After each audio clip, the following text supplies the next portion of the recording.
Ô terre de détresse, où nous levons sans cesse, piocher, piocher, piocher.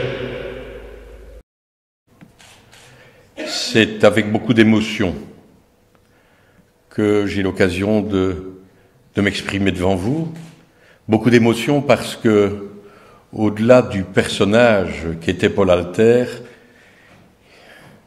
il y avait cette relation de sympathie, de proximité, de chaleur, et de chaleur personnelle qui, tout au long de cheminements communs, nous unissait. J'ai quelque peine à parler de Paul Alter car je craindrais, en m'exprimant à son propos, d'être à côté de cette image qui nous est donnée de lui. Je pense que ça le représente de manière parfaite. Il y a d'abord ce sourire qui était constant. Il y a, au-delà de ce sourire, ce regard qui, indépendamment des circonstances de vie qu'il a traversées, était un regard de confiance dans la vie, un regard qui respirait le plaisir de la vie malgré les épreuves. J'ai rencontré la première fois Paul Alter quand j'ai occupé une éphémère fonction de ministre de l'Éducation à l'occasion du 50e anniversaire de la libération des camps. Et je l'ai rencontré précisément à l'occasion de la manière de célébrer ce 50e anniversaire de la libération des camps. Et Paul s'est présenté à moi dans une triple qualité. Il s'est présenté à moi en disant « Je suis juif, je suis résistant et je suis socialiste ».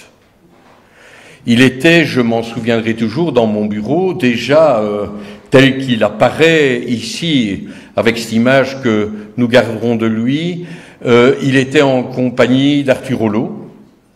Et nous avons, par rapport à ce 50e anniversaire de la libération des camps, tenté d'organiser dans un contexte qui est un contexte à la fois d'ouverture, de commémoration et de commémoration dramatique, mais en même temps de commémoration non liée à une chapelle ouverte et en même temps une commémoration qui voulait replacer non seulement le souvenir, mais qui voulait replacer le combat. Et je dirais qu'il n'a pas été pour rien dans la création de cette structure qui existe toujours au niveau de la communauté française, qui s'appelle démocratie ou barbarie. Et je pense que le problème était clairement posé. Démocratie ou barbarie, cela veut dire le système démocratique, les valeurs mises en pratique de liberté, d'égalité, de fraternité, ou, si elles ne sont pas mises en pratique et défendues, barbarie.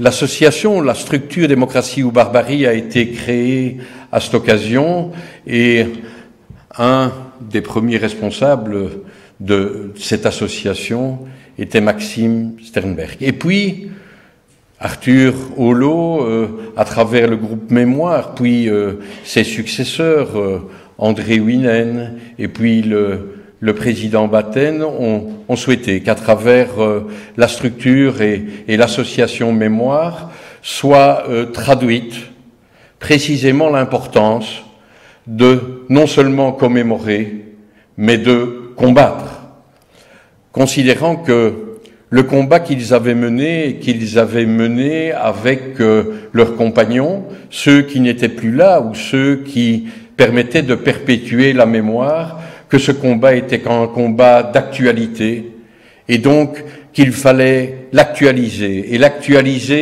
et prendre en compte tout ce qui empêchait la démocratie partout dans le monde et chez nous de rester une profonde réalité. Et s'il faut que je garde peut-être, comment le faire sinon en choisissant un adjectif qui peut qualifier Paul Alter, je dirais que c'était un homme libre, un homme qui est resté libre. Il est resté libre dans ses choix. Il est resté libre comme un militant de la liberté, considérant qu'il avait payé le prix de la défense de sa liberté, et donc, indépendamment de la chaleur humaine qu'il pouvait dégager, et donc de l'émotion que je ressens précisément à être privé, comme nous sommes nombreux à l'être, de cette chaleur qu'il dégageait, de cette amitié, il faut le dire. Il est resté un homme libre, il est un homme libre, il est un défenseur de la liberté.